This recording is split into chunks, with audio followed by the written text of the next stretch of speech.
ADHD, we also are now finding genome-wide significant findings. This is quite a big breakthrough. There's now 10 newly identified genes for ADHD. And the expectation is that over the next sort of 2 to 5 years, this number of genes will reach 100. And so that's going to tell us something more about the biology that we're trying to sort of learn about. I'm not going to talk at all about the biology, but it's not as simple as people think. You know, this is again from this recent review, and there's at least 8 different neural processes involved. The ones I think are perhaps the most important are some of them are to do with self-control, the front part of the brain, which gives you top-down self-control, and it regulates attention and impulsiveness and even your emotions. But the other big part of ADHD is the way you respond to reward. And so that's why some people with ADHD can have great difficulty focusing on slow, boring tasks, but they are really good at focusing on things they're very interested in. So then you get people like Rory or all these wonderful sportsmen who, when they're doing the thing they're really good at, they can be really quite focused. But actually, when they're doing something which doesn't have that salience value to them, it's very hard to focus. And that's a key characteristic of this condition.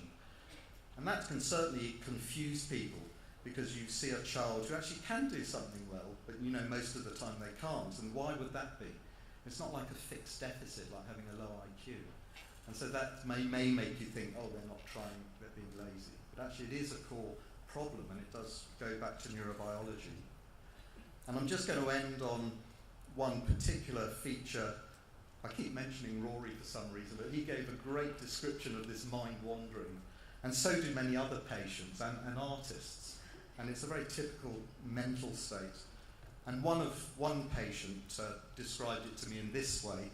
It's like a cacophony of ideas constantly going on in your head. Layers and layers of this going on. An internal dialogue that I just can't stop. It has this ceaseless kind of quality to it. I'm distracted by what's going on in my head. My mind is so active, I can't even get to sleep at night.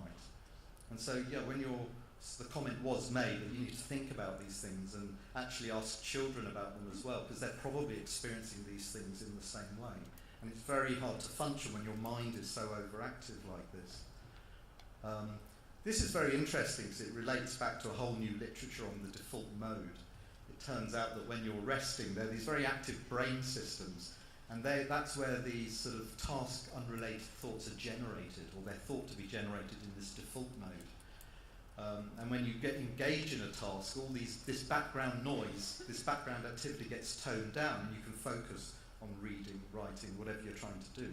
But in ADHD, that generally doesn't happen unless you take either medication or you do something very rewarding.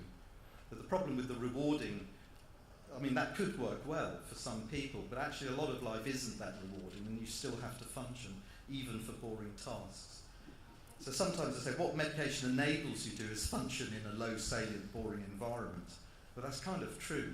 But I mean, that doesn't mean it's, you know, it still has a role to play. So there are very resilient individuals. I was very lucky to get to meet Lewis and interview him. It was a very interesting account he gave of his own ADHD. And he didn't like medication. He tried it, he was on it for a while, he really didn't like it. But I did ask him if he'd learned something from it, and he said he did. He said it had taught him that your mind can work in a different way, and he was able to take something from the experience of medication, even though he didn't stick with it.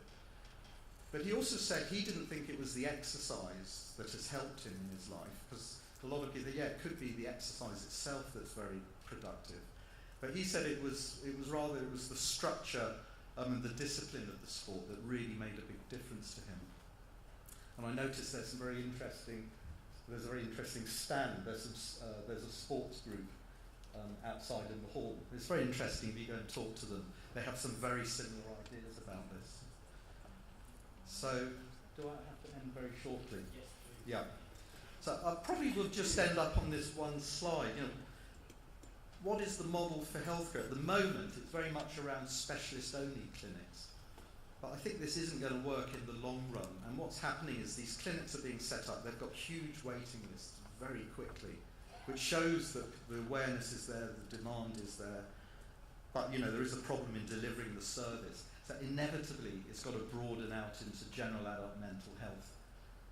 And then we have to really think about the role of primary care, and perhaps we should be having specialists within primary care who can sort of help people early on at the point when they're first seeking help for their problems. So I think I'll end it there. Thank you very much.